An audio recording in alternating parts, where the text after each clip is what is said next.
지혜가 부르고 있지 않느냐? 명철이 소리를 높이고 있지 않느냐? 지혜가 길가의 높은 곳과 내거리에 자리를 잡고 서 있다. 마을 어귀 성문 곁에서 여러 출입문에서 외친다. 사람들아, 내가 너희를 부른다. 내가 모두에게 소리를 높인다. 지혜의 의인화. 오늘 우리의 지혜 본문인 잠언 8장을 이해하기 위하여 염두에 두어야 할 말입니다. 지혜자는 잠언을 통해 은과 금보다 귀한 지혜의 말씀을 사람들에게 효과적으로 전달하기 위하여 지혜를 마치 살아있는 사람처럼 대합니다. 지혜가 직접 나서서 자기 자신에 대해 설명하고 나하고 지혜의 가치에 대해 우리에게 말을 걸고 있습니다. 지혜의 의인화는 언뜻 지혜를 알기 쉽게 설명하는 문학적인 장치인 것 같으나 그 내용은 심오합니다. 모든 사람이 귀를 기울여야 하는 지혜의 자기 계시를 살펴보도록 하겠습니다. 먼저 지혜자는 우리에게 지혜라는 인물을 소개하는 듯한 장면으로 8장을 시작합니다. 1절에서 지혜자는 우리를 향해 이목을 집중시키는 선언을 시작합니다. 지혜가 부르고 있지 않느냐? 명철이 소리를 높이고 있지 않느냐? 지혜자는 말합니다. 지혜가 지금 서서 부르고 있다. 바로 우리를 말입니다. 소리를 높여서 부르고 있다고 우리에게 이야기하고 있습니다. 지혜는 지금 우리가 지혜의 말을 서둘러 들어야 한다고 다급히 외치고 있는 것 같습니다. 뒤이어 나오는 표현도 재밌습니다.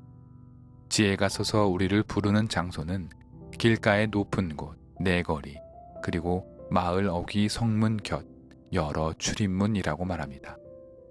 모두 어떤 자리입니까? 우리의 일상의 자리입니다. 지혜가 서서 소리치는 장소는 구중 궁궐이나 학식 높은 사람들이 모이는 지식의 전당이 아니라 시장통, 저작거리, 마을의 출입문인 것입니다. 다시 말하여 일상적으로 지나다니는 평범한 장소라는 뜻입니다. 지혜가 외치는 장소가 일반적이고 현실적이며 평범한 장소라는 말은 중요합니다. 하나님의 지혜의 말씀은 특별한 지위를 갖고 있거나 많은 재산을 가진 자들 혹은 높은 학문적 성취를 가진 이들만의 것이 아니라는 뜻입니다. 지혜는 누군가에 의해서 독점될 수 없음을 보여줍니다. 오히려 일상적인 삶을 살고 있는 평범한 사람들이 갖추어야 할 바가 바로 지혜입니다.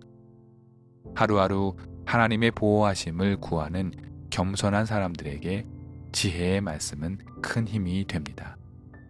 잠언의 말씀이 보편성을 띠고 있다고 말씀드린 바가 바로 이것을 의미합니다. 그런데 지혜자는 여기에서 한 발짝 더 나아갑니다.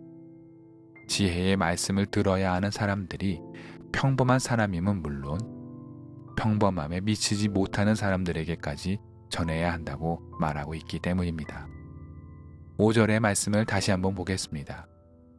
어수룩한 사람들아, 너희는 명철을 배워라. 미련한 사람들아, 너희는 지혜를 배워라. 우리말 성경인 새번역 성경에 선택한 단어는 어수룩하다입니다. 5절 말씀에 의하면 마치 좀 어리석고 지적인 능력이 조금은 모자란 이들이 지혜를 배워야 한다라는 말 같이 보입니다. 하지만 여기서 어수룩하다라고 번역된 히브리어 프타임이라는 말은 단지 좀 무언가 모자라거나 지식이 떨어지는 사람들을 가리키지 않습니다. 프타임 한 사람은 도덕적으로 옳고 그름을 판단할 감각이 없는 사람 또는 선과 악의 판단 기준이 없어서 악한 쪽으로 쉽게 기울어질 수 있는 그러한 단순한 사람을 가리킵니다. 따라서 푸타임 한 자들은 악한 사람들은 아닙니다. 그러나 올바른 기준이 없이 사는 사람이고 그러한 삶은 아주 쉽게 악의 길로 빠져들게 된다라고 지혜자는 말하고 있습니다. 따라서 바로 이런 이들에게 더더욱 지혜가 필요하다라고 우리에게 들려주고 있습니다. 오늘날의 상황을 잠시 생각해 보겠습니다. 현대사회에 적지 않은 문제들이 있지만 오늘날 우리를 괴롭게 하는 것은 나와 입장을 달리하는 이들을 적으로 간주한다는 것입니다. 건전한 토론과 합의 과정이 사라진 사회는 자기 의견을 자유롭게 내기 어렵게 만듭니다. 따라서 회색지대에 머물면서 자기 방어에만 몰두하게 됩니다.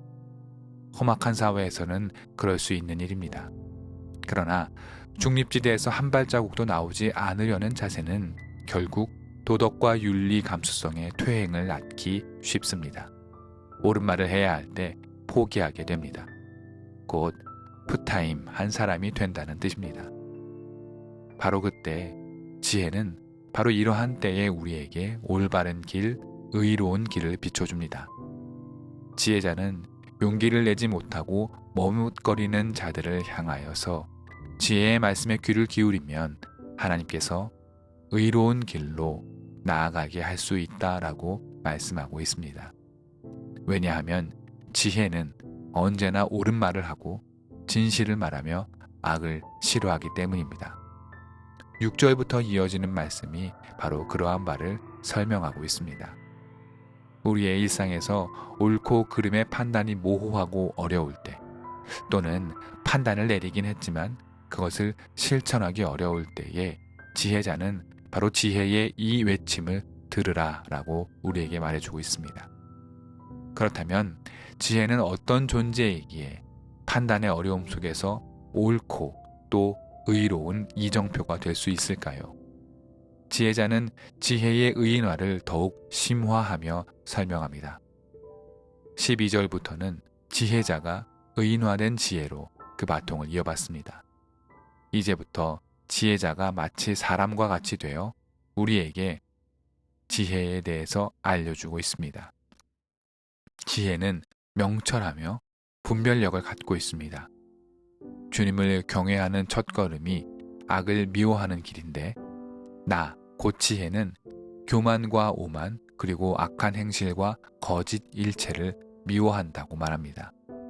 나에게는 지략과 지혜가 있고 내 왕들과 고관들을 도우며 그들을 올바른 법령을 내리도록 통치하도록 만든다라고 말합니다.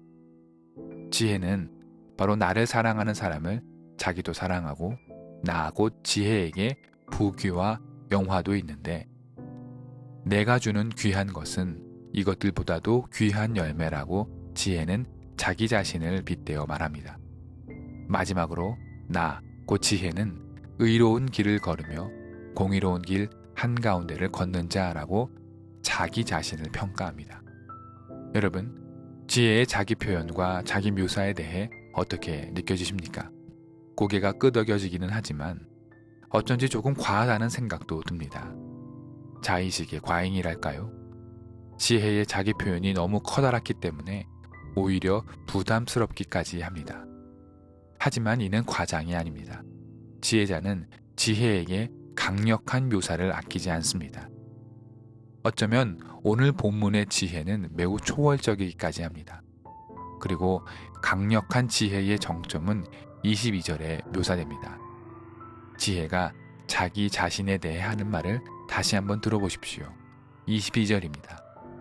주님께서 일을 시작하시던 그 태초에 주님께서 모든 것을 지으시기 전에 이미 주님께서는 나를 데리고 계셨다.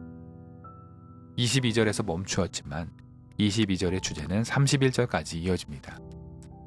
22절과 그리고 31절에서 이어지는 내용까지 지혜가 하는 말이 무엇이겠습니까? 하나님께서 당신의 일을 시작하던 그 태초, 곧 세상을 막 창조하기 전에 지혜는 이미 하나님과 함께 있었다라는 말입니다. 세상이 지어지기 전에 지혜는 창조주와 함께 있었고 하나님이 지으시는 모든 것들을 옆에서 보고 함께 기뻐했다라고 말합니다.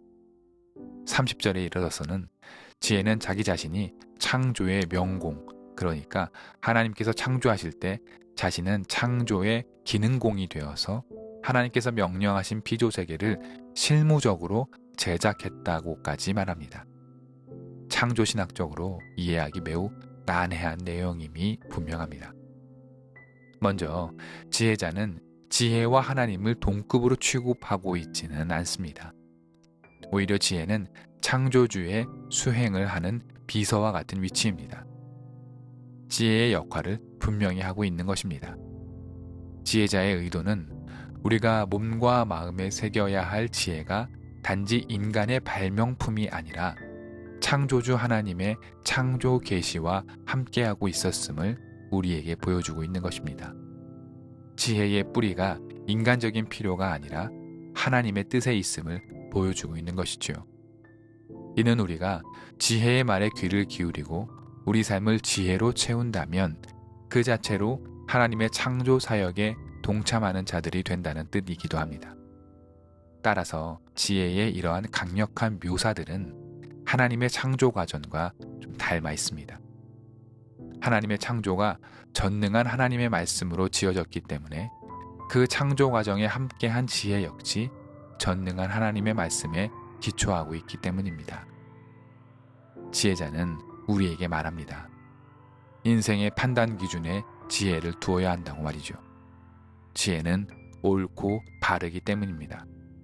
또한 지혜는 하나님의 창조 과정과 함께했습니다. 우리가 지혜의 길을 걷는다라면 곧 하나님께서 세상을 지으신 창조의 과정에 동참하는 것임을 우리는 잊지 말아야 합니다.